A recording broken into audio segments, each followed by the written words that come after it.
बिस्मिल्लाहिर्रहमानिर्रहीम। तमाम देखने वाले व्यूवर्स को मेरी तरफ से और शाहिद भाईजान की तरफ से अस्सलाम वालेकुम। वो किसी शायर ने बड़ी एक अच्छी बात की है, दुनिया उत्ते रख फकीरा ऐसा बैन खलोन, दुनिया उत्ते रख फकीरा ऐसा बैन खलोन, कोल होवे जग हंसे सारा दूर होवे रोन। इसका मतलब क्या है भला? यानी अगर आप किसी के पास है ना तो आपसे लोग खुश हों, और अगर आप उस बंदे से दूर हैं तो आपको लोग गम की नज़र से देखें, यार मेरा वो भाई बड़ा अच्छा था, किधर गया। तो अगर अमाल ही अच्छे नहीं होंगे, लोग ही अच्छे नहीं होंगे, लोगों के साथ बुराई करेंगे, लोगों के साथ अच्छा बर्ताव नहीं करेंगे, ज़्यादतियाँ करेंगे, तो कोई अच्छे लफ्ज़ों में याद थोड़ी करेगा।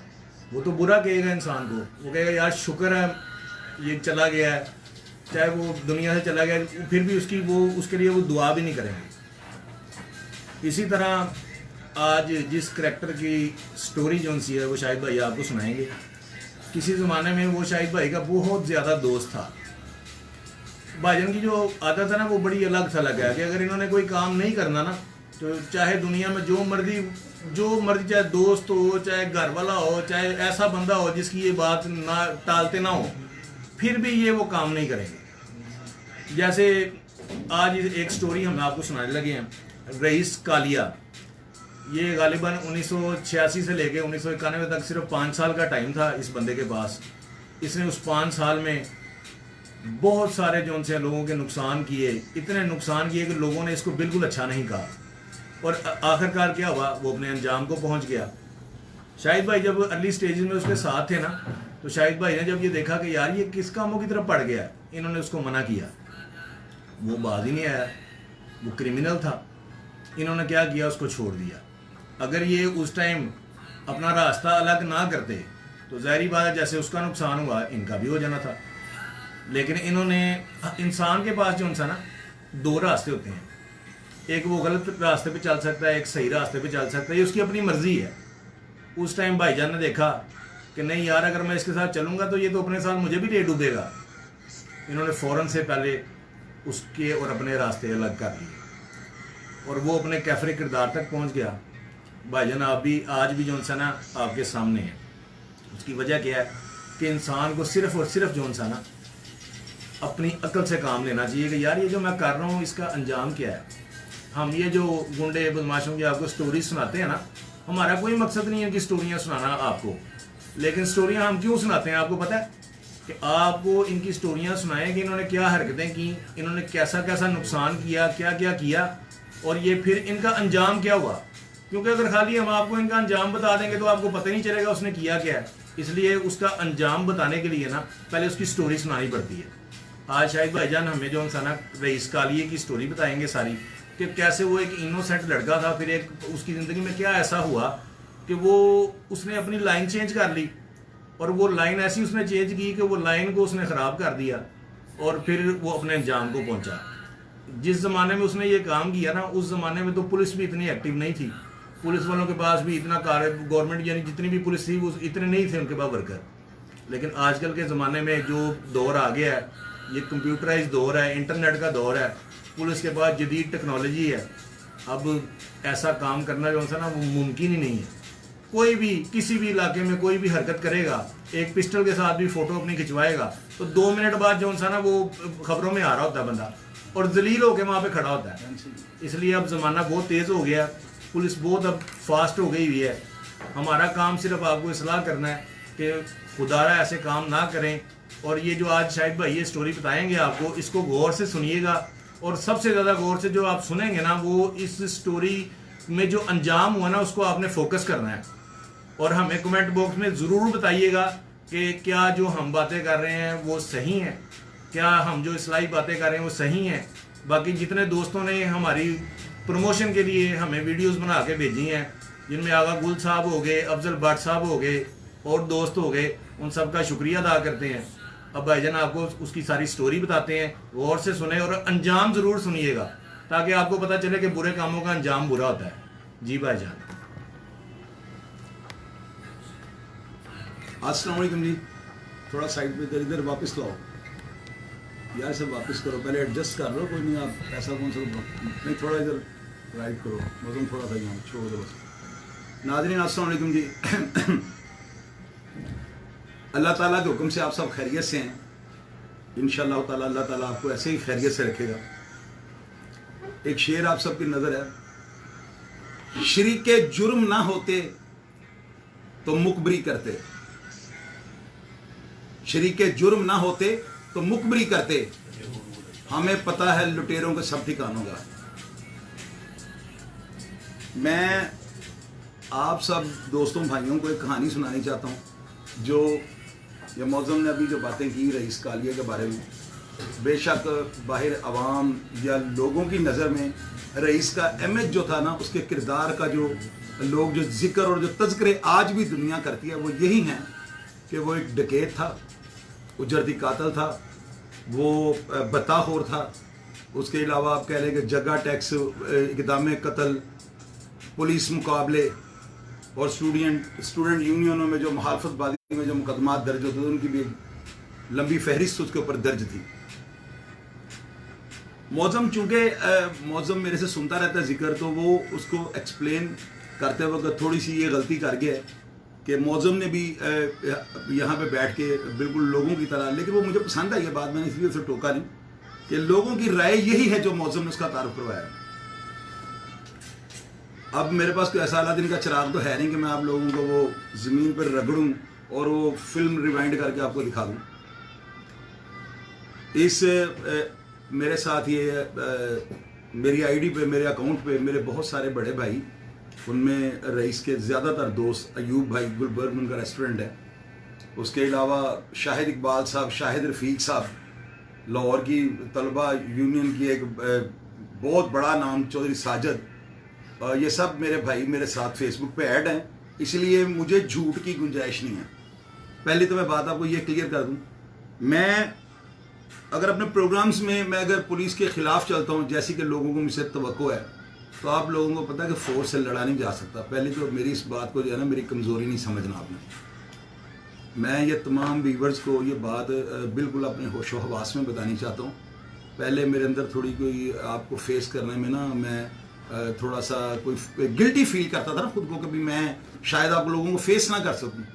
अभी मेरी आंखें आपकी आंखों में, आप गौर से देखें, आपको लग रहा है ना कि मेरे अंदर कॉन्फिडेंस आ गया, और ये देने वाले आप लोग, आप भाई हैं मेरे। आगा गुल साहब मेरे भाई हैं, उन्होंने, मैंने उनसे बड़े अच्छे जर्नलिस्ट हैं, वो बड़े भाइयों की तरह। मैंने आज उन्होंने प्रोग्राम में, मैं नहीं ये चाह रहा था कि मैं बात करूं, लेकिन वो उन्होंने बड़ा अच्छा किया कि मुझे अप्रिशिएट किया उन्होंने। उनसे मेरी बात हुई प्रोग्राम के हवाले से, तो जो हमारा मौजू या उन्वान था वो मस्बत है। मैं आप लोगों को कोई ऐसी बात नहीं करनी चाहता कि जिससे मैं, एक टाइम पे मेरा उसके साथ बड़ा ताल्लुक़ था, मेरा उससे बड़ा याराना था, मेरा उससे बड़ा उठन बैठन था, तो आज मैं उस बंदे को सिर्फ इसलिए कि मुझे 4 लोग देख रहे हैं, मैं उसके किरदार कशी करूँ, ये गलत बात होगी। ये मुझे सेफ नहीं देता, क्योंकि मैं कोई पेशावर जर्नलिस्ट तो हूँ नहीं। मैं तो एक अपने शौक़ के लिए, आप दोस्तों भाइयों के लिए, आपको इन्फॉर्मेटिव प्रोग्राम प्रोवाइड करने के लिए मैं ये एफर्ट्स कर रहा हूँ। आप मेरा साथ दे रहे हैं, आप मेरे इतना प्यार करते हैं। तो बात जो है ना, वो कुछ इस तरह से है कि वो डकैत नहीं था।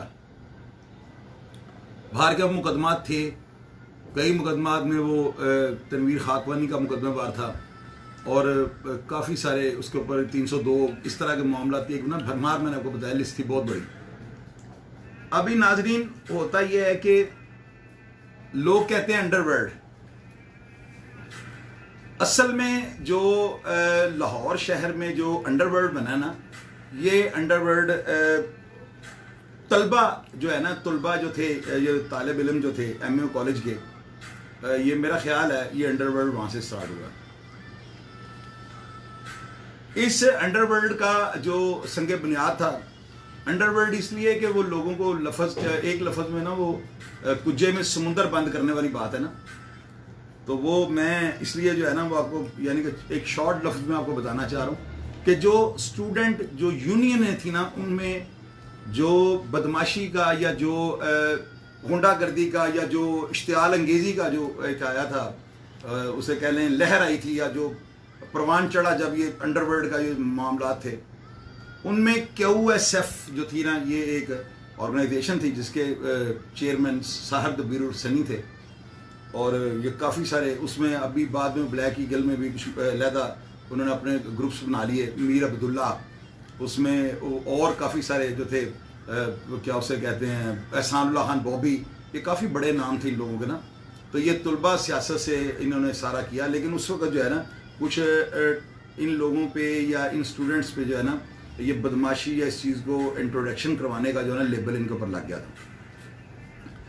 अभी नाजरीन रईस की मैं आपको बात सुनाता हूँ। रईस कालिया असल में ना एक सराज अहमद इनके वालिद का नाम था। इसकी पैदाइश रेलवे स्टेशन के करीब किसी फ्लैट किसी सर्वेंट क्वार्टर में या कहीं पे हुई थी। बाद में इन्होंने जाकर रिहाइश अपनी शदर लाजपत रोड पे इन्होंने रिहाइश इख्तियार कर ली। इसके दो भाई थे, एक बड़ा लाला और छोटा इलियास। इसके वालिद साहब फ्रूट का काम करते थे, गालिबन कोई शॉप थी या रेडी थी या जो भी था उनका, ये मुझे पता है और ये कंफर्म बात आपको बता रहा हूँ। ये लड़का जो है ना इसके अंदर कुछ ऐसे लोग मैंने अपनी ज़िंदगी में देखे हैं कि जिनके अल्फाज इतने सख्त होते हैं और वो इतने पुख्ता होते हैं कि बंदा कहता है कि ये ज़रूर कुछ करेगा। रईस का लबो लहजा और रईस का जो बैठनी उठनी जो थी ना वो एक किसी स्टाइल से कम नहीं थी। यानी कि वो नज़र आता था कि ये बंदा जो है ना कि उसके मिजाज में या उसके हर चीज़ में ये चीज़ नज़र आती थी कि बंदा कोई डिफरेंट, कोई खलाई मखलूक है। बार कैफ वो ये ज़राए से ये बात जो ज़राए से आपको बताऊंगा ना उसमें करेक्शन की गुंजाइश है, लेकिन जो मैं अपनी बात आपको बताऊंगा उस पर डेड लॉक, उस पर कोई कमेंट नहीं मुझे करेगा ना। अगर कोई करेगा तो दलील के साथ है, उसका जवाब भी मैं दूंगा। मैं इंफॉर्मेटिव प्रोग्राम है, इसमें किसी की दिलाजारी करना, नेगेटिव को मैंने नेगेटिव कहना है, पॉजिटिव को मैंने पॉजिटिव कहना है। ये मैं अपना फ़र्ज समझ के ये मैं ना अफजल भट्ट साहब ने बड़ा अच्छा लफ्ज़ इस्तेमाल किया है कि ये एक तबलीग कर रहे हैं, तो चलें आप ऐसे ही समझ लें। मैं आपको बिल्कुल मैं हर बात पे मैं तनकीद भी सुनूंगा, लेकिन कोई मजबूत दलील के साथ। तो रईस जो था ना ये MA कॉलेज में जब आया तो ये ज़राए से पता लगा कि ये एक बेंच के ऊपर सोया हुआ था और इसको अब्दुल हई भट्ट ग्वाल मंडी में उनकी रिहाइश है, तलबा जो थे उनके काफ़ी सपोर्टर थे और तलबा वो तालिब इल्म थे वो MA कॉलेज के, और वो साहब दबीर सनी और ये सारे ये यानी सीनियर जो थे ना ये तलबा रहनुमा जिन्होंने QSF की बुनियाद रखी, ये वो तालिब इल्म थे। उन्होंने और शायद इकबाल साहब एक हैं वो भी QSF के थे, उन्होंने रईस को ले जाकर इसका दाखिला करवाया। ये गालिबन 86 या 85 की बात होगी। जब रईस का वहाँ पे दाखिला होता है तो इसके अंदर चूंकि मैंने आपको बताया ना कि उसका कुछ एक्सप्रेशंस उसके इस तरह के थे, बंदा जजमेंट कर जाता था। थोड़ा सा जो हीरे की पहचान ज्वेलरी की होती है, तो इतना उस वक्त की फिल्मों ने भी दिया होता था बंदे को, बंदा आंख देख के बंदे की समझ जाता था कि ये काम का या बेकार है।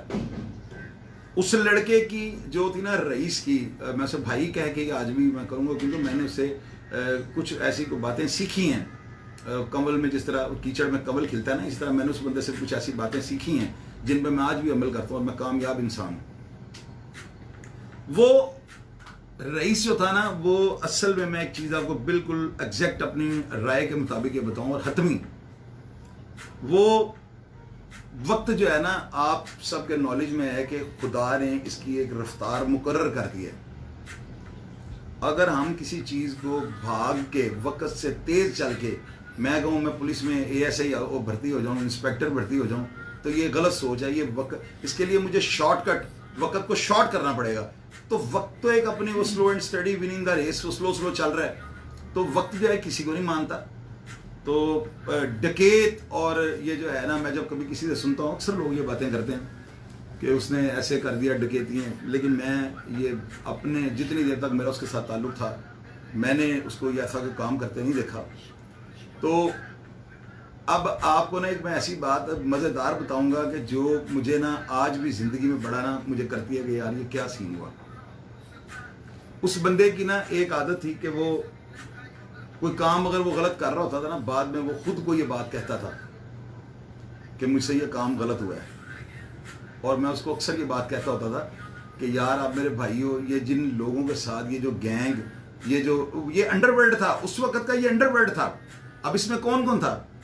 शाहिद में हूँ, वो भी अल्लाह ताला उनको जन्नत में घर दे, रईस कालिया, आमिर भट्ट जो बाद में शाहिद में उनको कत्ल में मुलव्वस हुआ है, वो भी बेचारा खालके हकीकी से जामिल है। उसके अलावा और कई इसमें फरदौस खान, लेकिन वो भी इनसे थोड़ा रिलेटेड था। तो इस तरह का ये अंडरवर्ल्ड था उस वक्त। ये मैं आपको जेन्युइन के उस वक्त ये बुनियाद ये अंडरवर्ल्ड था। जो पीछे रह के अपने जो सीनियर सियासतदान थे, सीनियर जो दोस्त थे, जो तलबा रहनमा थे, उनके लिए वो पूरा एक होमवर्क वो करते थे हर चीज़ पे, और वो एक्यूरेट टाइम पे हर चीज़ को करने वाले, और इस तरह के वो थे, ऑपरेशनल टीम थी ये सारी। अच्छा नाजरीन, बात ये है कि मैं एक चीज़ जो है ना, मैं अक्सर ये सोचता रहता हूँ कि यार बंदा जो भी है ना, वक्त से जो तेज़ चला है, वक्त ने उसके साथ क्या किया है। रईस, आप दोस्त इस बात को सुन के बड़े हैरान होंगे, मैंने उससे एक दफ़ा ये बात पूछी कि आप मुझे ये बताओ आप क्यों इस लाइन में, और ये क्या मामला हो गए, क्योंकि मैं कई चीज़ों को हवाएं उस वक्त की जो थी वो कुछ इस तरह से उनकी बातें बाहर निकलती थी कि वो मैं आपको बता ही नहीं सकता। दुनिया में मैंने अपनी लाइफ में या लाहौर में मैंने जिन लोगों का सुना है, तो ठीक है सुना है, वो लिखने वाले ने भी शायद सही लिखा हो, लेकिन जिन चीज़ों को मैंने देखा मैं उनको झुटला नहीं सकता हूँ। असल बात यह है कि वो रईस जो था ना, वो थोड़ा ना सफाक तबीयत का था। हम लोग जब पैदा होते हैं तो हम अपनी माँ के पेट में टांगे मारते हैं, तो माँ को पता लग जाता है या ऐसा वॉशरूम की प्रॉब्लम है इसे, और या ये से भूख लगी है। लड़ाई झगड़ा हम माँ की गोद में हम सीख लेते हैं। तो मुझे आप ये बताएं कि लड़ाई झगड़ा या कोई ऐसे मामला अगर वो करता था, तो वो उन चीज़ों का उसके ऐसा उसको, जो मैं आपको अभी एंड पे एक चीज़ बताता हूँ कि जिस तरह उसकी मौत हुई, या जिस तरह से उसको वो पुलिस वाले ने, या वो बॉडी जब उसकी मिली है, तो जो तशद्दुद उसका बता रहा था कि वो अभी ये जो चीज़ें हैं इनका मैं मौके का गवाह नहीं हूँ कि मैं आपको कहूँ कि उसको पुलिस ने अरेस्ट किया और पुलिस ने इसको तशद्दुद से मारा है, लेकिन जो उस वक्त रईस के जो है इसको जब अरेस्ट किया गया, वो लोगों ने और ज़राए ने यही बताया कि शकील हसन जग्गा और एहसान अशरफ भट्ट, इन्होंने उसको गिरफ्तार किया था। और गिरफ्तार करने के बाद वो 2 दिन बाद या 1 दिन बाद जो ईद उल अजहा थी, तो वो उसकी डेड बॉडी जो है ना, वो नीला गुंबद से रईस कालिए की मिली। अब आप मेरी बात जो है ना, इसको शायद कई लोग ना ये समझ पाएं कि भाई मैं क्या कहना चाह रहा हूँ, और ये बात हकीकत पे मबनी है। उस बंदे ने जिस तरह से लाइफ गुजारी थी ना, और जो लॉ एंड ऑर्डर फोर्सेस के साथ उसके फड्डे चल रहे थे, आप उसका देखें ना कि मैंने 12 दफ़ा बल्कि हर प्रोग्राम्स में आपको ये बताया है कि अपनी लड़ाई को अपने तक महदूद रखें, कोई पुलिस मुकाबला नहीं करती। अगर आप अपनी लड़ाई को अपनी ज़ात और अपने दुश्मन की हद तक महदूद रखें, तो मुझे आप व्यूवर्स ये बताओ कि ये किसी की वो एवं फुलाने वाली बात तो नहीं है ना। पुलिस अगर आप अपनी हद तक रहें, तो किसी को भी मैंने नहीं देखा अपनी सर्विस में या अपने जितनी देर भी मेरे मामला चले हैं कि पुलिस ने किसी दुश्मनदार बंदे को बिला वजह मार दिया हो। अभी रईस के जो काम थे वो कुछ इस तरह के थे कि वो पुलिस वालों के साथ बगैर किसी मकसद के उनके ऊपर फायरिंग कर देता था। इस तरह के बेशुमार मुकदमा पुलिस मुकाबलों के उसके ऊपर दर्ज थे, और डकैतियाँ वगैरह वो बिल्कुल कतई तौर पे नहीं करता था। ये जो साथ उसके दोस्त थे, इनमें से कई दोस्तों ने उसको ऑफर्स की कि भाई तुम फलां जगह पे आ जाओ, एक मिनिस्टर हैं, तुम उनके पास आ जाओ, तुम्हारे केसेस भी इंशाल्लाह ताला सारे ख़त्म हो जाएंगे, तुम्हें पेश करवा दिया जाएगा, तुम्हारा ख़र्चा भी लग जाएगा। लेकिन उस बंदे ने अपने उस दोस्त को ये कह दिया कि यार लोग मुझे गनमैन कहेंगे। हालांकि मेरी नज़र में उसका ये फ़ैसला गलत था। बंदा अपने रास्ते का खुद तयन करता है। अगर आप वक्त को अपनी मर्ज़ी का नहीं कर सकते, तो वक्त की मर्ज़ी के आप हो जाएं, ये तो ऑप्शन आपके पास मौजूद है ना। तो नाज़रीन, ये सारे मामला जो थे ना, मैं अपने दोस्तों को, भाइयों को ये शेयर करना चाहता था कि लोगों ने कई उनके घर वालों ने दरखास्तें दी हैं। ये अभी बल्कि कोशिश करते हैं कि इनके जो भाई इलियास हैं उनको अभी लाइन पे लेते हैं, मदम चेक करें, अगर वो लाइन पे उनसे बात कर रहे हैं, आप उनसे पूछें कि ये जो काम है, यार मेरा वो दोस्त है, मैं आप देख रहे हैं मेरा लबो लहजा वो नहीं है, तलख जो होता है, क्योंकि वो मैंने आपको बताया कि शरीके जुर्म ना होते तो मुखबरी करते, हमें पता है लुटेरों के सब ठिकानों का। तो दुनिया उसको जो भी कहती थी, एक टाइम पे मेरा उसके साथ ताल्लुक था। आज अगर आप सब लोग मुझे इतना पसंद कर रहे हैं तो मैं अब उसके खिलाफ बड़ास निकालूँ, ये गलत बात है, मेरा ज़मीर गवारा नहीं करेगा। इलियास भाई, इलियास भाई, अस्सलाम वालेकुम जी। इलियास भाई, इस टाइम लाइव हमारा प्रोग्राम जो है ना वो चल रहा है, शायद आप देख भी रहे हो, ठीक है?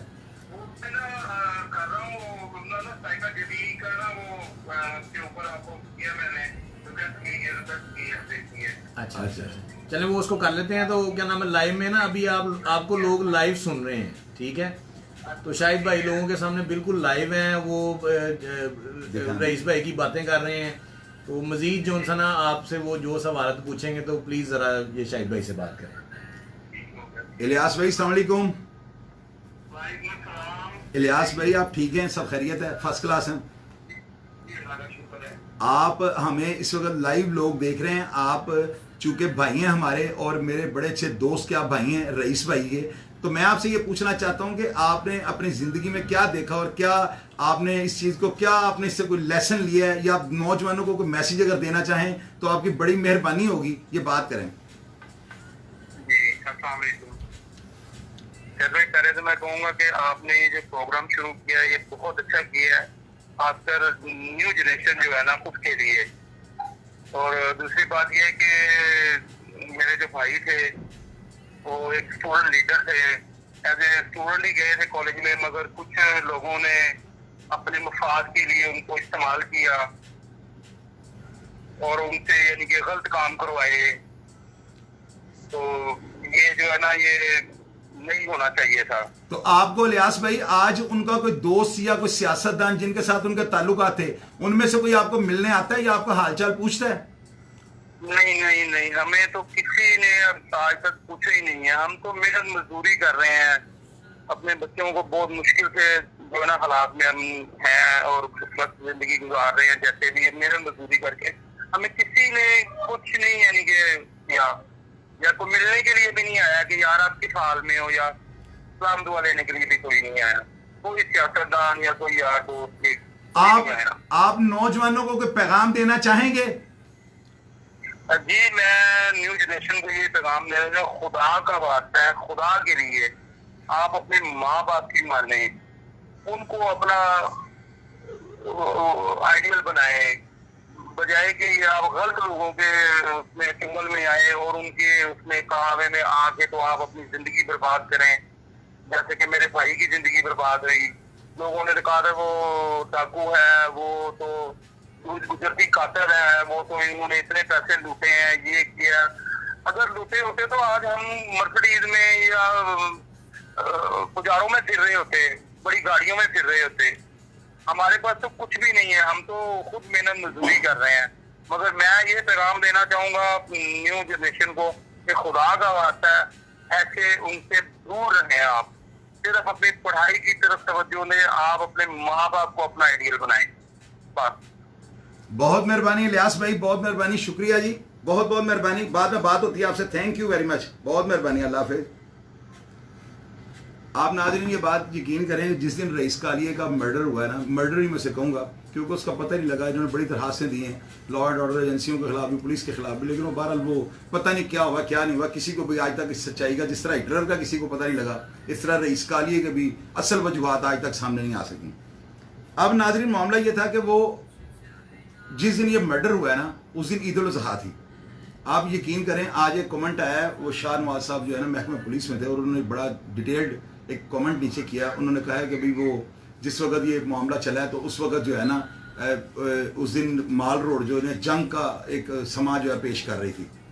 आप यकीन करें कि रईस कालिए के मर्डर के बाद जो नीले गुंबद से स्टूडेंट्स जो निकले हैं ना, इनमें इस्लामिया कॉलेज रेलवे रोड, उसमें degree college Shahdara, MAO college, उसमें और मुख्तलिफ जो प्राइवेट कॉलेज है या जो रोड पे जो लोग पब्लिक बढ़ जाती है, माल रोड पे एक जंग का सामान था, असेंबली हॉल के गेट को आग लगा दी गई थी। तलबा जो ना समझ थे, पुलिस इसलिए खामोश तमाशाई बनी रही थी कि भाई ये कोई बड़ा सानहा ना हो जाए। आप यकीन करें ये सानहा मॉडल टाउन जब हुआ है तो लोगों ने बड़ी वायलेशन किया, बड़े उन्होंने किए मामला, लेकिन इस तरह का जो इश्तियाल अंगेजी और जो था जो हू का आलम था वो मैंने अपनी लाइफ में नहीं देखा। माल रोड पे हर तरफ टायर जलाए गए, वो चिड़ियाघर के सामने वो जो पेट्रोल पंप है उसको नजर आतिश करने की कोशिश, लेकिन बर वक्त कार्रवाई से वो जल ना सका, उसको बचा लिया गया। उसके अलावा और बड़े, तो अभी ये जब बंदा रईस कालिया जब इसको इस तरह इसकी बॉडी रिकवर हुई है तो चूंकि पुलिस के आला अफसरान के खिलाफ उसके घर वालों ने दरखास्तें दे दी कि हमें शक है कि इसको पुलिस मुकाबले में मारा इन्होंने, तो उसके चूंकि हालात इस तरह के हो गए थे, उसके अगले ही दिन आतिफ चौधरी जो स्टूडेंट MSF का, जो मेरा उसके साथ जाती भी इतना ताल्लुक नहीं था, लेकिन मेरे दोस्तों का उसका बड़ा अच्छा ताल्लुक है, तमाम दोस्तों का, तो वो उसकी गिरफ्तारी अमल में आती है रियाज फतेहाना साहब के घर से, फैसलाबाद से। वो उधर से अरेस्ट हो जाता है। मजर तिब्बी जो था ये अगले ही दिन यानी मॉर्निंग टाइम पे ये ना चौधरी फिरोज साहब मेरे वो अंकल लगते हैं, कलवेबाद जगह के वालिद गुलशन रावी के रहायशी हैं, मेरे बुजुर्ग हैं वो, उन्होंने और उनके स्टाफ ने मदर टीबी को फैसलाबाद एयरपोर्ट से अरेस्ट किया था। अब इन दोनों के बच जाने की जो वजह थी ना, वो सिर्फ ये थी कि रईस कालिए की वजह से इतना ज़्यादा हंगामे बरपा थे शहर में कि अगर वो पुलिस से मारा था तब भी, अगर नहीं मारा था तब भी, वो हालात इस तरह के नहीं थे कि किसी का कोई इनकाउंटर या कोई ऐसा सिलसिला किया जाए। तो फिर वो दोनों, उनके बचने की वजह रईस कालिया था। तो बात ये होती है कि नाजरीन, मैं आपको 12 दफ़ा ये बात करता जो बीज बोएंगा गोंगलू या गाजर कितों खाएंगा। जो हमने बीज ना हमने दुनिया में काट रहे हैं, उसके काम गलत थे, मैं उन कामों को कंडेम करता हूँ। मेरे भाई के काम भी गलत थे, मैं उसको भी कंडेम करता हूँ। Police force, law and order एजेंसियों के खिलाफ नहीं बोलते, उनके खिलाफ ऐसा कोई मामला नहीं खड़े करते कि उनकी मजबूरी बन जाए आपको नुकसान पहुंचाना, क्योंकि वो कोई इक्का दुक्का भाई या कोई फैमिली मेंबर नहीं है जिनको आप समेट लोगे या लपेट लोगे, ये गलत बात है। फोर्स और एजेंसियों के साथ नहीं लड़ना चाहिए। उसकी तमाम तर लड़ाई और उसकी ऐसी मौत की वजह ही कुछ ऐसी थी कि अगर उसको इस तरह की मौत ना दी जाती तो शायद लोगों के लिए इबरत का निशान ना बनता। अभी वो कोई मेरा नहीं ख्याल कि कोई इसमें बात कोई ऐसी मैंने आपसे छुपाई या मैंने आपसे कोई ऐसी कोई बात की कि जो मेरा ज़मीर गवारा ना करे कि मैं अपने एक मरे हुए दोस्त को कि 4 दिन मेरा उसके साथ ताल्लुक़, मेरी उसके साथ मैं उसको समझाता था कि यार मैं चूँकि गर्जमंद दीवाना है, मेरे वालिद जो मर्डर हुए थे, मैं एक लाठी के सहारे में यानी फिर रहा था कि यार मुझे कोई ऐसा कोई मजबूत बंदा हो, ऐसा दोस्त मेरे साथ मिलकर मेरे मामला को, ज़िंदगी को ज़रा पुरसकून कर दे। तो उसमें मेरे दोस्तों की बहुत बड़ी फहरिस्त है। तो अल्हम्दुलिल्लाह इस तरह के बेशुमार वाक़यात। मैं एक बात आज आपको सब दोस्तों को ये बताता हूँ और बड़े मैं इखलाकी जुर्रत के साथ ये बात आपको बताऊँगा। नाजरीन, आपने एक ना लड़का था, उसका नाम था, अब नाम मैं क्या लूँ, मुझे खुद नहीं ज़ेब देता ये नाम, लेकिन मैं एंड पे आपको ज़रूर बताऊँगा, अभी थोड़ा सस्पेंस रहने दें। मुझे अपनी जान का ख़तरा था कि भाई एक बंदा मुझे ना नुकसान पहुंचा देगा और मैं अगर इसका मैंने बर वक्त इसका कोई मैंने बंदोबस्त ना किया तो मुझे इस बंदे से नुकसान पहुंच जाएगा। मैंने वो बंदा उस वक्त काफ़ी सारे मुकदमात में जो है ना पुलिस को, अभी पुलिस हमें कहती है कि हम पुलिस के ख़िलाफ़ हैं, तो अगर मैं पुलिस के ख़िलाफ़ हूँ तो ऐसे कारनामों वाला दूसरा बंदा भी तो पुलिस ला के दिखाए। मैं देखें ना, अब जो बात आपको बताऊँगा इसमें मैं शख्सियतों के नाम लूँगा और ये वाक़या आपको बिल्कुल हकीकत पे मबनी सुनाऊंगा। मैं किसी का काना नहीं हूँ, मैं खुदा न हासर होदे हशर वाले दिन, महशर वाले दिन भी अल्लाह ताला को जवाब देने के लिए तैयार हूँ। खुदा का हुक्म है, अगर किसी चीज़ से आपको ख़तरा नज़र आता है तो आप उसका सद्देबाब करो। ये नहीं है कि आप सांप को देख के उसे हाथ में पकड़ लें, उसको मारें, वो आपके लिए ख़तरा है। तो मैंने एक इंस्पेक्टर थे उस वक्त ना, उनका नाम था सैयद मुख्तार हुसैन शाह। मैंने उनसे कॉन्टेक्ट किया, उनको मैंने कहा सर ये ऐसे एक मामला हैं। तो एक पुलिस अफसर थे, वो उस वक्त हवालदार थे, उनका नाम है बशीर नियाजी, वो भी रिटायर हो गए हैं, मेरे बड़े भाइयों की तरह, बड़े अच्छे पुलिस ऑफिसर थे, बड़े मंजे हुए थे, बड़ा महकमा पुलिस में उन्होंने बड़े काम, उन्होंने बड़े कारनामे उनके, इनकाउंटर स्पेशलिस्ट भी लोग उनको कहते हैं। वो सब ना, वो मैंने उन्हें बात सुनाई कि भाई इस तरह के मामला हैं, एक बंदे के साथ मुझे मामला है, मैं आपकी हेल्प कर सकता हूँ कि अगर वो बंदा मुझे नुकसान पहुँचाने के लिए वो मैं एक जगह पे उसे चेक किया हुआ है, अगर आप मेरे साथ अगर कोऑर्डिनेशन करें तो वो बंदा अरेस्ट हो सकता है। इतने में वो इतना डेस्परेट था कि वो मुझे पुलिस इंस्पेक्टर ने फौरी तौर पे साथ लिया, मुझे गाड़ी में बिठाया और मुझे लोअर माल थाने ले आया। वहाँ पे जो एक पुलिस के बहुत बड़ा नाम, मैं उनको कहूँगा कि जिस तरह अहमद खान चद्रड़ एक SP हुए हैं, उनको कभी फरामोश नहीं किया जाएगा इस महकमे में, इसी तरह वो आफ्ताब चीमा जो थे ना, नहीं sorry Zulfikar Cheema, I am sorry, वो उनका नाम था जुल्फकार चीमा, जिन्होंने ये गुजरांवाला में शेखुपुर में उन्होंने बिल्कुल बदमाशी और जराइम को ख़त्म कर दिया। बड़े उन्होंने जस्टिस हाई कोर्ट के उनके खिलाफ उन्होंने ज़िमनी में लिख दिया था कि किसी मफरूर का कि ये इनके पीछे पुश्तपनाही उनकी थी, यानी कि इतने वो दिलेर और मैरिड वाले पुलिस ऑफिसर। वो उस वक्त SP लोअर माल लगे हुए थे। मुझे उनके पास ले जाया गया मेंटली तौर पर टेस्ट करवाने के, जितने ख़तरनाक बंदे का ये जिक्र कर रहा है, तो ये आया वाकई उसकी पहुँच में आएगा, ये बंदा बाद में पता लगे ये साईं है, साईं अल्लाह देता निकला है। तो वो SP साहब ने मुझे कुछ सवालात किए। आप ये देखें वो कितने मंझे हुए पुलिस ऑफिसर हैं। मेरा ये प्रोग्राम वायरल होगा, एक दिन उन तक भी पहुंचेगा और ये हकायत पे मबनी बात है। और मुख्तार शाह साहब जो इंस्पेक्टर थे सांदे के, ये आजकल मेरा ख्याल है बहुत बड़े अफसर हैं, यानी कोई पता नहीं RPO है या CCPO है क्या है, लेकिन ये बाहर हैं किसी इलाके में ना। तो ये उस वक्त इंस्पेक्टर थे, सांदे में लगे हुए थे। अभी उस वक्त जो है ना ये लोअर माल का इलाका, ये इसी में लोअर माल के इलाके में ना ये सांदा भी उधर ही आता था, एक बाल्टोन भी आता था, रावी रोड भी आता था। इस तरह ये 5-6 थाने ना इनकी एक डिवीजन थी लोअर माल। अब रावी रोड से लिया गया नसीमुल शाह साहब को, एक बाल्टोन से लिया गया मौजम खान साहब को, और जो एसपी साहब के स्टाफ अफसर थे उनका नाम था आजम खान साहब, वो लंबे से, वो भी आजकल मेरा वो एसपी एसएसपी बने हुए हैं, अल्लाह ताला उनको मज़ीद तरक्की दे। काबल पुलिस का एक जो था उनको सारे वो मेरे साथ मैनेज किए गए, और एसपी साहब ने मुझे हवास मेरे चेक करने के बाद उन अपने ऑफिसर्स को ये कहा, सब सुन रहे हों या मुझे कमेंट बॉक्स में आके पूछ लें, उनको ये कहा गया था, एसपी साहब ने कहा था ये लड़का जो है बिल्कुल एब्सोल्युटली राइट, और इसकी बात को अहमियत देना, कोई जानी माली नुकसान से बच जाओगे और आप उसको जिंदा गिरफ्तार करने में कामयाब हो जाओगे। अब नाज़रीन मुझे उससे क्या खदशा था, आप में से कोई मैसेंजर पे आ जाए मैं आपको वो भी बात क्लियर कर दूंगा, मैं उसका भी राज पोशीदा रखूंगा। तो वो मैंने पुलिस से कोऑर्डिनेशन करके ना खुद उसको नुकसान पहुंचाने की बजाय मैंने पुलिस के साथ उसका होमवर्क किया, और उसमें बशीर नियाजी साहब जो थे, इनकी काबिलियत सफेवल पे है, वो रिटायर हो गए हैं, उनकी जो है बर वक्त जो है ना इसको काबू करना एक बहुत बड़े हादसे से बच गए। और उसमें वो उसके पुलिस मुकाबले के बाद जो मुख्तार शाह साहब थे और जो नसीमुल शाह साहब थे, मौजम खान साहब थे और आजम साहब थे, इन सबको इंस्पेक्टर कंफर्म किया गया था। मैंने पुलिस से कोई पैसे लिए थे या मैंने पुलिस वालों से कोई अपने कोई जुए के अड्डे चलवाने थे, या मैंने पुलिस वालों से कोई मनशियात या ड्रग्स का काम करवाना था। मेरे कोई इस तरह के लीगल मैंने अपने जो मकासद पूरे नहीं करने थे, मेरा इन चीज़ों से कोई मामला नहीं था। तो वो एक रज़ाकाराना तौर पर खुद को अपनी जान को और अपने आप को महफूज रख के जो है ना, वो एक जो पुलिस अमदादी पुलिस आप कह लें कि वो मैंने एक अपना वो किया। तो मैंने आज आपको ये भी बात शेयर की है। अभी वो एक मेरे भाई हैं, उनके बारे में मैं कुछ लोगों के ज़हन में कुछ ऐसी बातें हैं, तो मैं इंशाल्लाह अगले प्रोग्राम में वो भी आपको क्लियर करूँगा। अभी ये ना आज चूँकि रईस का प्रोग्राम था, मेरा भाई था, मैं बड़ा उसके साथ मेरी कुछ उम्मीदें वाबस्ता थी आप ऐसे कह लें, लेकिन वो मेरे मैार पे पूरा नहीं उतर सका, मुझे रास्ते अलग करने पड़ गए। और मैंने यकीन करें कि जितने हंगामे और जो कुछ मैंने देखा है ना, आप सोच नहीं सकते आप उस चीज़ को कि क्या वो बंदा होगा, लेकिन क्या फ़ायदा होगा मुझे ये बताएं। आज भी उसका भाई रिक्शा चलाता है, ये जो इलियास भाई फ़ोन पे आए हैं और वो कहते हैं कि जिन सियासतदानों के लिए इन्होंने इतनी कुर्बानियाँ दी वो हमारा हाल भी नहीं पूछने आए। अफजल भट्ट साहब लाइन पे हैं। माशाल्लाह माशाल्लाह जी ये अफजल भाई, ये शाहिद भाई से बात करें। सर अस्सलाम वालेकुम। भट्ट साहब सर आपकी सर तबीयत ठीक है जनाब की?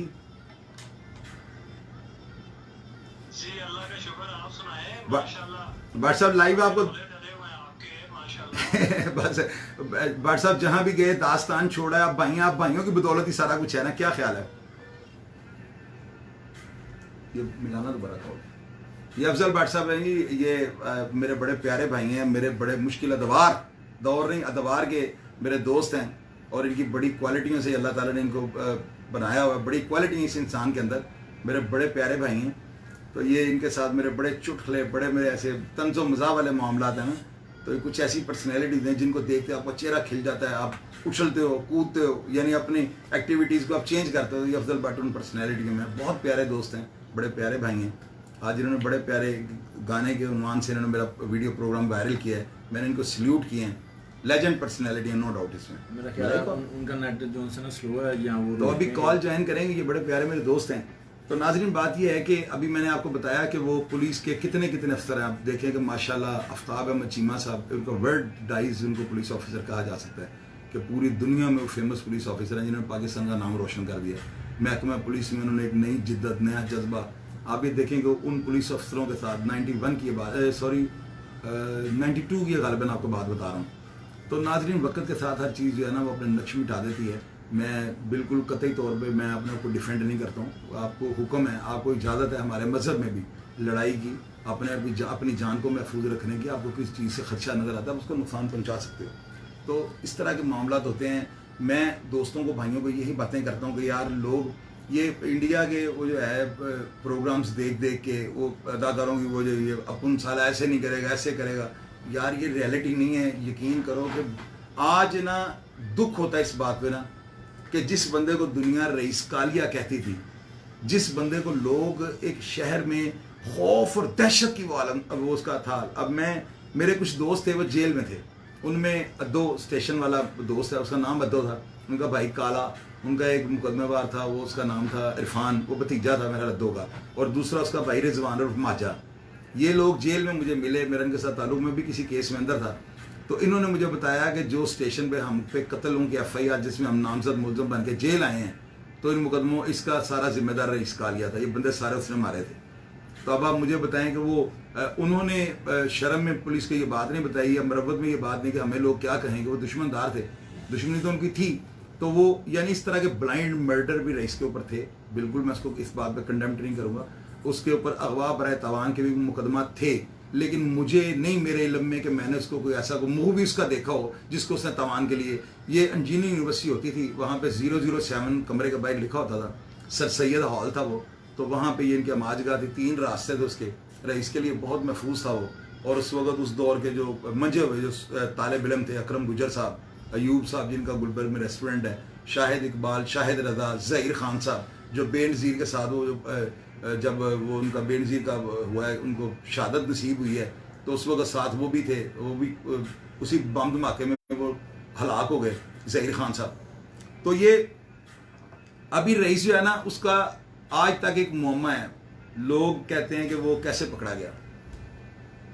वो उस रात गिलगित से वापस आया था, और ये भी 2 शहर में जो है ना वो बातें हैं कि भाई उसको कोई उसके दोस्तों ने उसे कोई नुकसान पहुंचा दिया, उसकी इन्फॉर्मेशन दे दी, और दूसरा ये कि पुलिस अपने डायरेक्ट रिपोर्ट पे या अपनी डायरेक्ट खबर पे पुलिस ने बर वक्त कार्रवाई करके उसे गिरफ्तार कर लिया। नाजरीन आप यकीन करें कि उसका कद और उसका माशाल्लाह वजूद और उसका लबो लहजा इस तरह का था कि वो करने की, बेशक वो ना भी कुछ करता, उसके चेहरे पे एक खौफ था। और ये मैंने उसे एक दो फिल्म थी इंडिया की, वो मैंने प्यार किया, वो फिल्म हम देख रहे हैं जगह पे, तो मैंने उसको देखा, बड़ा ना रंजीदा सा हुआ है। मैंने कहा यार क्या मसला है।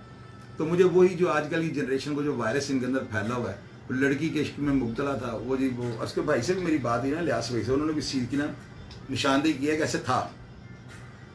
तो वो सिर्फ उस लड़की को दिखाने के लिए कि मैं शहर का डॉन बन गया हूँ। तो वो नाजरीन वो उसकी लाइफ MU कॉलेज में वो आया है। तो बस उसके बाद आप यूँ कह लें कि वो जो जंग जिनकी बुनियाद ये ग्रुप जो जिसका मैंने आपको बताया कि QSF साहिर दबीर सनी इन स्टूडेंट ने इनके पाए गए जो स्टूडेंट्स उन्होंने रखी, उसमें आगे गैंगस्टर के तौर पर रईस कालिया था। रईस कालिया उस वक्त अंडरवर्ल्ड नहीं था, अंडरवर्ल्ड ये पीछे बैठे स्टूडेंट तलबा रहनमा थे, जिन्होंने ख्वाजा साद रफी के पीसफुल आदमी था, वो भी सियासतदान था। इसके अलावा और भी काफ़ी सियासतदान थे जो बड़े ना बड़ी मस्बत किस्म की पॉलिटिक्स करने के जो थे ना वो थे। तो इनका जो वतीरा था ना, ये जो मैंने आपको बताए हैं, माशाल्लाह बड़े जंगजू थे ये, मेरे भाई हैं सारे बड़े, और मेरे मुंह से ऐसा लफ्ज़ ना निकले कि उनकी दिलाजारी हो, बड़े माशाल्लाह उस वक्त इन सब के बड़े टैके, और पूरे लाहौर में ये अंडरवर्ल्ड था। फिर ये जो लोग कहते हैं दुश्मनदार, भी दुश्मनदार कैसे अंडरवर्ल्ड हो सकता है? अंडरवर्ल्ड तो वही है ना जिसके पास शूटर हैं, जिसके पास मिसाल के तौर पे फौरी तौर पे ऑपरेशन करने वाली टीमें मौजूद हैं, वो अंडरवर्ल्ड है। तो उस वक्त आपको पता है कि ये एक दौर था जिस वक्त तलबा और स्टूडेंट्स जो है ना इनकी बड़ी उस वक्त ना, फिर उसके बाद वकला का दौर है, मीडिया का दौर है, इसी तरह ये सिलसिले चलते हैं, दौरों के अदवारों की ये बातें हैं सारी। तो वो एक ऐसी मस्बत यानी कि उसका जो है ना एंड है कि बंदा बीज बोएगा गंगूदा तो गाजर कितों खाएगा। ये जो जितने भी ये स्टूडेंट, रईस टैंकी देख लें आप, अब रईस कालिया देख लें, उसके अलावा आप देख लें असद प्रिंस को देख लें, मेरे भाई जाहिद को देख लें, ये इन तमाम जो स्टूडेंट्स हैं ना, और इसके अलावा भी बेशुमार, इनकी लाइफ, अब रईस जो है ना 1968 की पैदाइश है, मेरे से 2 साल बड़ा था वो, और आप देखें कि वो जब वो मर्डर हुआ है उस वक्त उसकी एज 23 साल थी। और उस वक्त वो जरा ना थोड़ा वजूद उसका जरा देखने में थोड़ा बड़ा लगता था, लेकिन वो था 23 साल का। ये लिखी पड़ी बात आपको मैं बता रहा हूँ। 23 साल का बच्चा कितना का मैच्योर होगा, वो जिन्हें लाया गली और नाल टूर चली।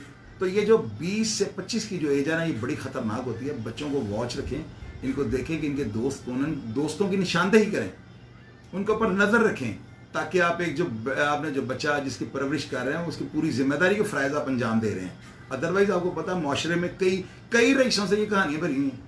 मेरा भाई जाहिद और ये जितने भी मैंने आपको बताया, ये स्टूडेंट सारे 2-2, 3-3 साल इनका वो जो है वो टिनोर रहा है।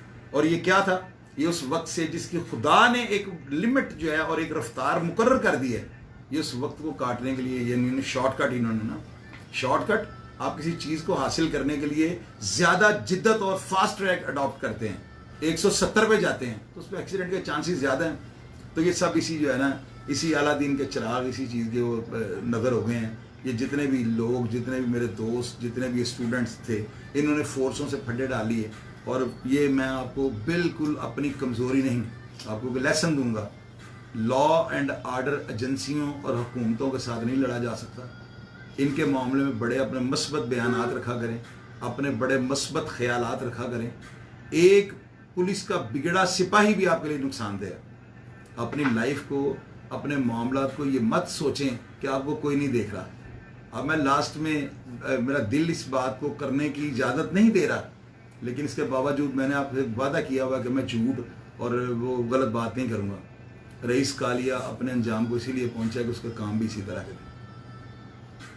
अगर आप शहर में किसी को मारते वक्त या किसी को लूटते वक्त या किसी को कोई बत्ताखोर या कुछ भी करते वक्त अगर आप उसको ये समझ लेंगे ना कि आप बिल्कुल आप फाइनल हैं, तो ये बात याद रखिएगा, खुदा की ज़ात आपको निस्तो नाबूद कर देगी।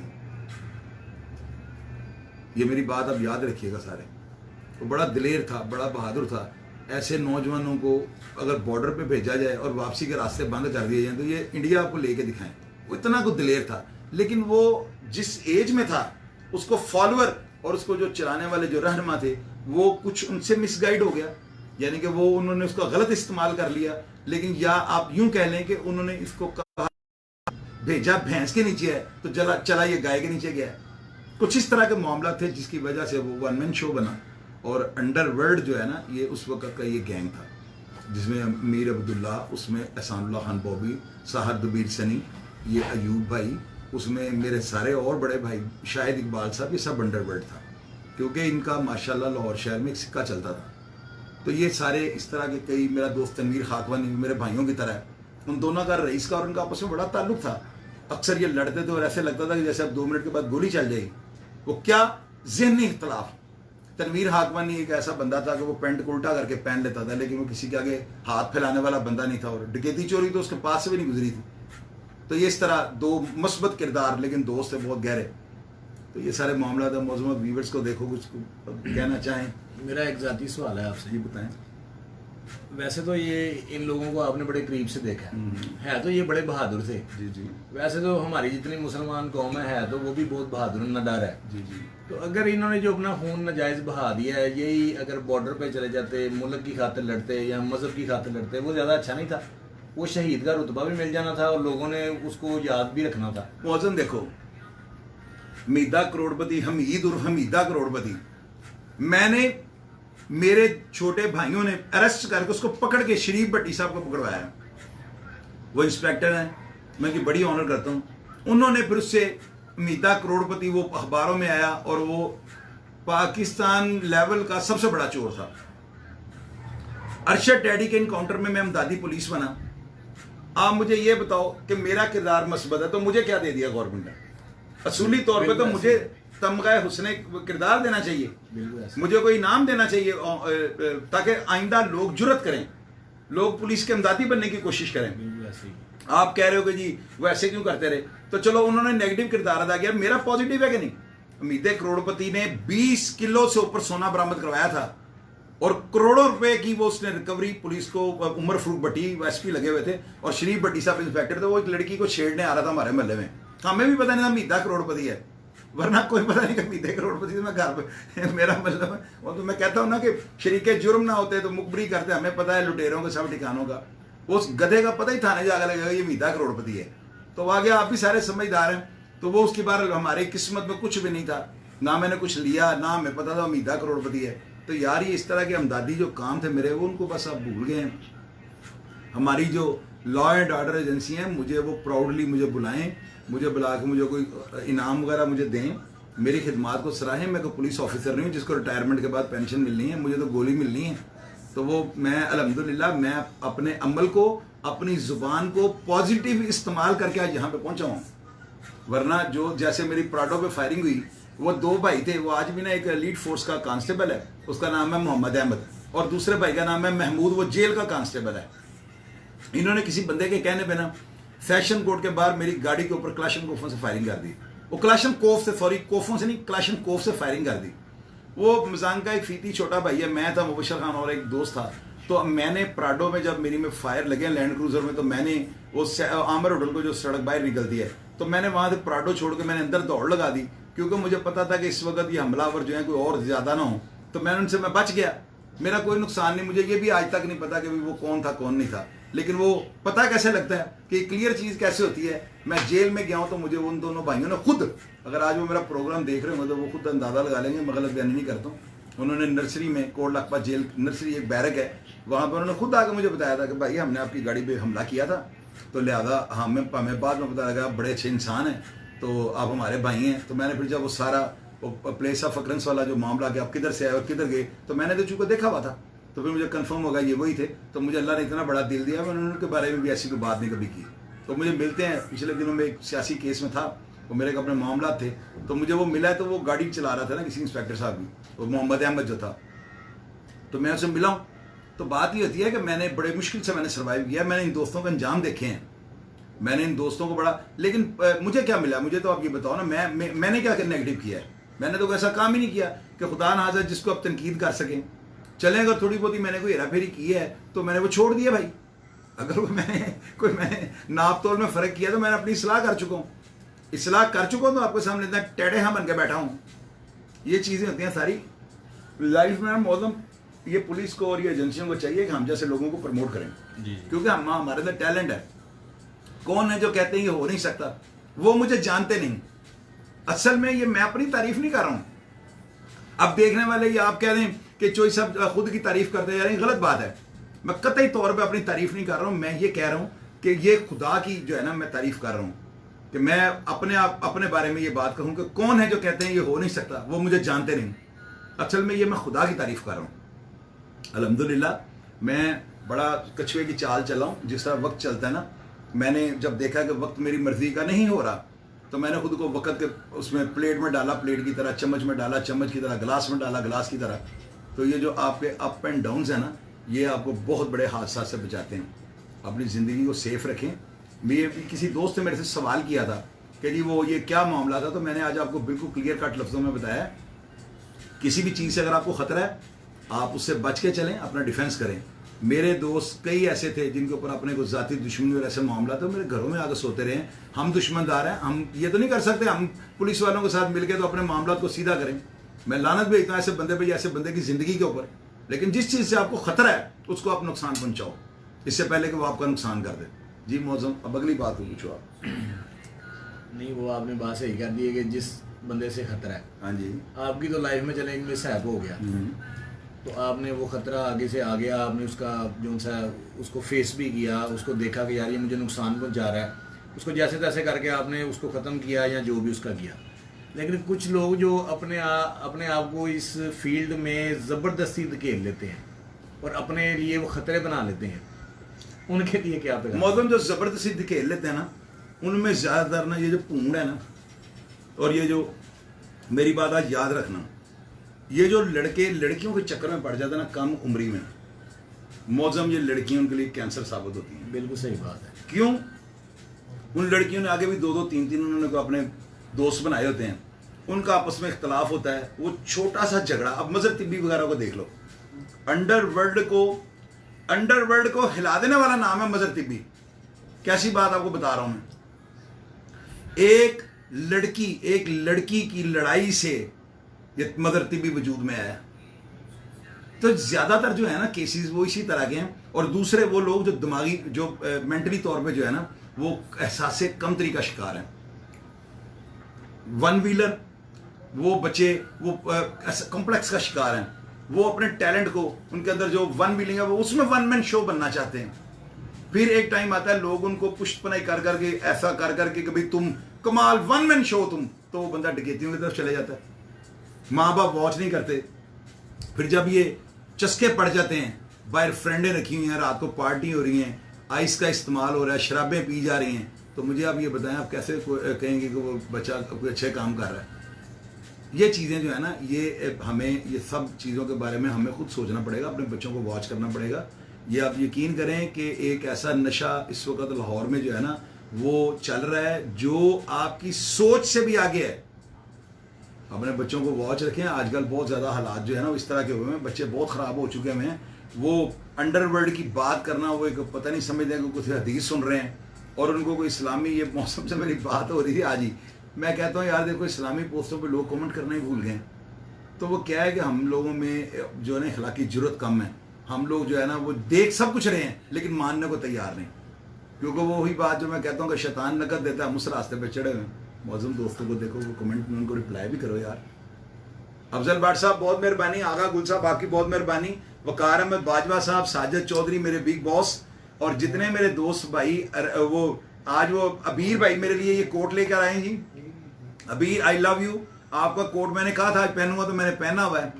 तो आज के प्रोग्राम के बारे में आप लोग थोड़ा सा ना ये बात सोचिएगा, मेरा वो जाती दोस्त है जिसकी वजह से मैं अग्रेसिव नहीं हुआ, और मैंने अपने आप को बड़ा इश्तियाल से बचाने के लिए अपने ब्लड प्रेशर को बड़ा लो रखा है।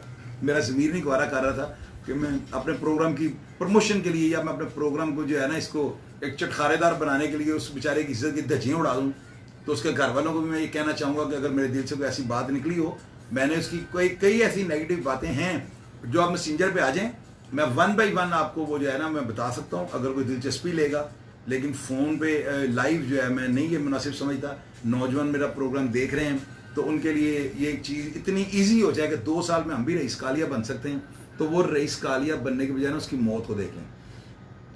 उसकी डेड बॉडी के ऊपर ये हड्डियाँ टूटी हुई थी, यहाँ पे नमक की थैलियाँ बांधी हुई थी, उसकी आंखों के अंदर ड्रिल्ड मशीनें फेरी हुई थी, उसके सारे जिस्म के ऊपर सिगरेट के निशानात थे और हड्डियाँ हर जगह से टूटी हुई थी। ये गर्दन जो है इसका मन का ऐसे टूटा हुआ था कि इसको गर्दन को हम हिलाते थे ना तो ये ऐसे था जैसे बीच में कोई चीज़ ही नहीं है। तो आप देखें कि अगर पुलिस ने उसको इतनी भयानक मौत दी है तो क्या वो पुलिस के साथ करैक्टर, उसका क्या किरदार रहा होगा, आप खुद ये सोचें। तो कोई भी माँ जो है ना, हर माँ अपने घर सिकंदर आजम पैदा करती है, रईस कालिया को कुदरत की तरफ से बन जाता है।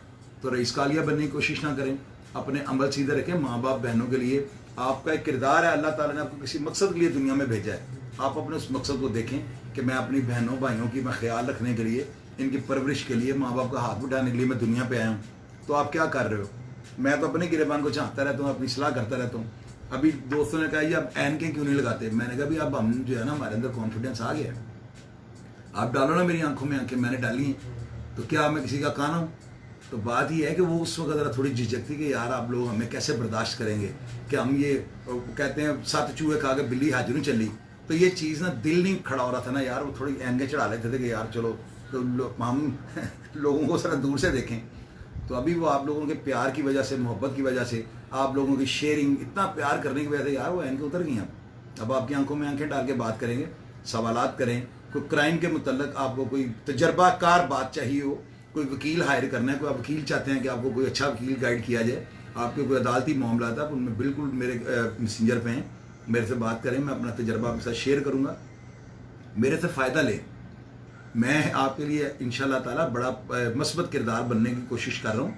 मुझे इसी तरह हौसला अफजाई मेरी करते रहा करें। तो मौजूद जी देखें अभी आगे क्या दोस्तों का कोई मैसेज वगैरह, कोई सेंसिटिव मैसेज अगर है तो चेक करो। शानवाज साहब आपका बहुत शुक्रिया, आपका कमेंट कमाल था, आपका तजर्बा बिल्कुल एक्सीलेंट, आपने सही बातें की आज, और रईस की पोस्ट के नीचे आपने जी। अभी मैं थोड़ी देर पहले ना एक मैसेज पढ़ रहा था, शकील बलोच साहब हैं, कोई इन्होंने किया हुआ था जी जी, वो कहते हैं साजिद चौधरी साहब को भी अपने प्रोग्राम में बुलाएं और उनको भी हम सुनना चाहते हैं। ये भी थोड़ी देर पहले की बात है। देखें इस साजिद भाई को अभी मैं ना, असल बात ये है कि मैं अभी ना खुद साजिद भाई को फेस करने के लिए तैयार नहीं हो रहा हूँ। आपको पता है ना कि साजिद भाई एक पूरी एक जो है ना वो एक डायरेक्टरी है, डायरेक्टरी अल्फाबेटिकली डायरेक्टरी। तो मैं खुद को अभी तैयार कर रहा हूँ। अगर आप मेरे से सही बात पूछे ना, साजिद भाई आपको पता है कि वो माशाल्लाह वो ज़बरदस्त इंसान है, और वो बोलने में भी, और बल्कि उनके बारे में तो दोस्त सारे ही आपस में बात करते हैं कि साजिद चौधरी अगर दीवार से बातें करे तो वो भी साथ चलना शुरू कर दे। तो वो एक किरदार है। तो अभी मैं उनके लिए अभी मैं खुद नहीं तैयार हो पा रहा ना, क्योंकि मेरे वो बॉस हैं। तो मैं सारा कुछ जो है आज अभी पिछले प्रोग्राम में जो वो आए हैं हाफिज ज़ीशान साहब, वो साजिद भाई की अप्रोच थी, वो उनके भाई थे, उनकी वजह से उन्होंने हमें टाइम दिया, वरना मैं फेसबुक पर मुझे तो कोई आगे पूछे भी ना।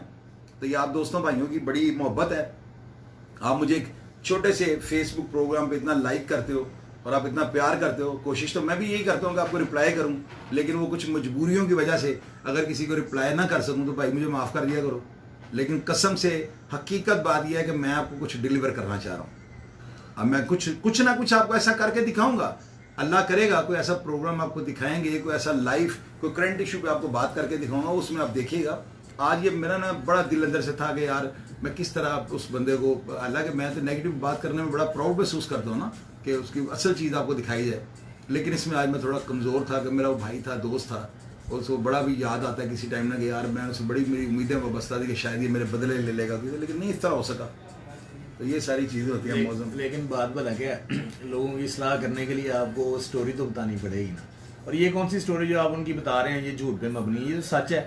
जो अंडरवर्ल्ड के पेजेस पे, जो इस पे फेसबुकों पे जो स्टोरियाँ हैं, वो मैं कई दफ़ा आपको दिखाता हूँ, भाईजान ये बंदा कौन है। आप कहते हैं, आप जब उसकी स्टोरी सुनते हैं कहते हैं यार ये बिल्कुल फेक स्टोरी है, ये सुनी सुनाई है। तो अगर आप ओरिजिनल उसके बारे में बताते हैं और लोगों को फिर उसका अंजाम बताते हैं यार, ये उसका फायदा फिर ज्यादा है। ये अंडरवर्ल्ड वाले जो है ना, इनको यार वैसे ना थोड़ा सा ये सोचना चाहिए। अंडरवर्ल्ड वालों का वो क्या करते हैं, क्या बेचते हैं? भाईजान मैं बताता हूँ, कुछ उन्होंने जुर्म किए हैं। हुआ ये है कि वो नए नए लड़के हैं, कोई 20-25 साल 30 साल उनकी उम्र है, उनका इस फील्ड से ताल्लुक ही कोई नहीं है, लेकिन शौक बहुत ज़्यादा है। फिर वो क्या करते हैं, अब 2000 से पहले फेसबुक ही नहीं थी, यूट्यूब नहीं थी, लोगों का, बदमाशों को पता ही नहीं था कि कौन सा बदमाश किधर है किधर। ये जब फेसबुक आई है, लोगों ने कहा यार ये कौन है, ये कौन है, ये कौन है, फिर उनको पता चलना शुरू हुआ कि ये कैरेक्टर दुनिया में हुए हैं। मौसम ये हुआ है, पहले ये नहीं था।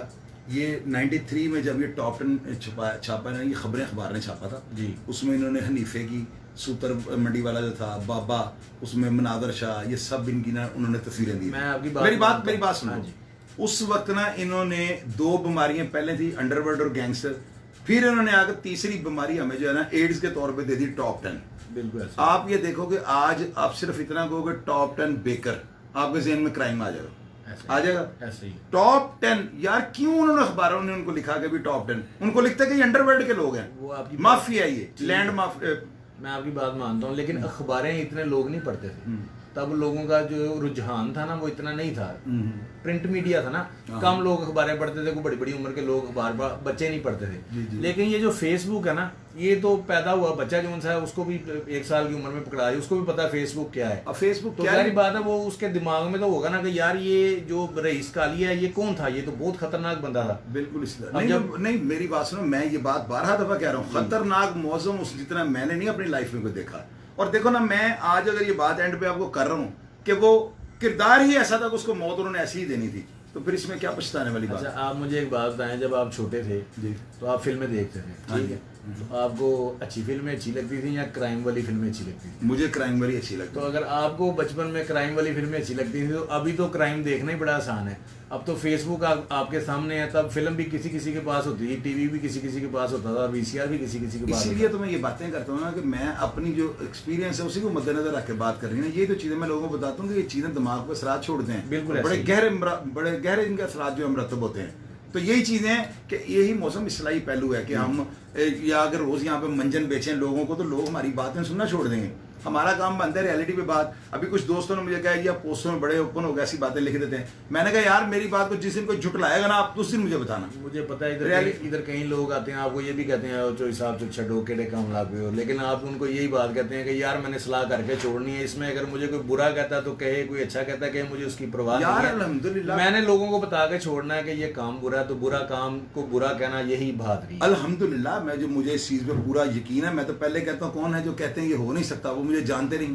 आज अल्हम्दुलिल्लाह मेरे अफजल भट्ट जैसे भाई, मेरे आगा गुल जैसे भाई, इतने इतने प्यारे, मेरे इतने इतने सीनियर लोग, वो वकार अहमद बाजवा साहब, वो छोटे नाम है मुझे आप बताएं, इतने इतने प्यारे भाई, वो अतीक भाई है मेरे, वो सब मेरे लिए वीडियो पैगाम बना बना के भेज रहे हैं। वो ये चाहते हैं ना कि यार ये बंदा कुछ डिलीवर कर सकता है। वो मेरी बहुत बड़ा फीडबैक है। वो मेरे दोस्त मेरी पुष्ट बनाई कर रहे हैं एक अच्छे काम में। तो अफजल भट्ट साहब का लफ्ज़ 12 था, मुझे याद आता है, वो कह रहे हैं कि ये तबलीग कर रहा है, और अल्हम्दुलिल्लाह मैं कर रहा हूँ। कोई करे ना कोई क्राइम की बात मेरे से, कोई कर ले, कुछ कहता है कि जी मैं बड़ा मास्टर हूँ क्राइम का, मेरे से करे बात, कानूनी कर ले, इलीगल कर ले, जैसी भी बात कर ले, मैं उसको कायल करूँगा कि नेगेटिव नेगेटिव है, पॉजिटिव पॉजिटिव है। तो यही चीज़ होती है, जब आपको अच्छे और बुरे का आपको तयन करने का अंदाज़ा हो जाए, तो देन आपके पास तजर्बा होता है, जिसकी वजह से आप किसी बात को रद्द करते हैं और किसी बात को एक्सेप्ट करते हैं। इस तरह के मामला। तो बहरहाल मेरे तमाम दोस्त भाई, ईद आ रही है, ईद कुर्बान पे ज़रा कोशिश ये करें कोरोना के चक्कर में घरों से कम बाहर निकलें, बच्चों को ज़रा कंट्रोल करें। अल्लाह ना करे, अल्लाह ना करे, अल्लाह ना करे, जाते जाते बीमारी हमें कहीं अपनी लपेट में ना ले लें, जाने वाला करो। नेक्स्ट सैटरडे मेरा ख्याल है ईद है, मे हाँ बी जी, हाँ जी। अगला प्रोग्राम जो है वो हमारा ईद का हो, और अगर ईद वाले दिन प्रोग्राम हुआ फिर आपको इंशाल्लाह चांद रात की थोड़ी रौनकें दिखाएंगे। तो मैं आप सबसे ये दुआ करूंगा कि आप सबसे ये रिक्वेस्ट करूंगा कि एक दुआ कर दीजिएगा। ये जो मेरा दोस्त रईस था ना, अल्लाह ताला उसके करदा और न करदा गुनाह को माफ़ कर दे, क्योंकि वो बंदा, आप यकीन करें, मैं कई दफ़ा म्यूज़िक सेंटर बंद करके उसके पास जाता था रात को। वैसे ही ना ज़रा जिस तरह आजकल के नौजवानों को शशकलों का शौक है, हमें भी शौक होता था, मेरे से वो बड़े थे, बड़े भाइयों की तरह थे। तो मैं जाता था ना, तो वो मुझे कहता होता था अक्सर कि यार ये 500 रुपये कैंटीन वाले को, मेस वाले को शेख भाई जेब से दे देना। तो यार अगर वो डकैतियाँ करता होता तो उसकी जेब में कभी मैंने नोट तो देखे होते। ये झूठी बातें हैं, लोग बस कोई बंदा बदनाम हो जाए, बात से बदनाम बुरा। आप इन कामों से बचें, वरना एक टाइम आता है कि बंदा कहता है कि वाकई मैं कंबल को छोड़ता हूँ, कंबल मुझे नहीं छोड़ता। अपनी माओ बहनों का, अपने बच्चों का, अपने फ्यूचर का सोचें, अपनी उन चीज़ों का सोचें जो आने वाले वक्त में आपके काम आनी है। ये अंडरवर्ल्ड और ये खुदा की कसम तौबा करने वाला आलम है। वो देखें आज उसका भाई कह रहा है कि मुझे कोई पूछने नहीं आया, तो यार ऐसी फास्ट ट्रैक का क्या फ़ायदा। अपना ख्याल रखिएगा। पाकिस्तान जिंदाबाद।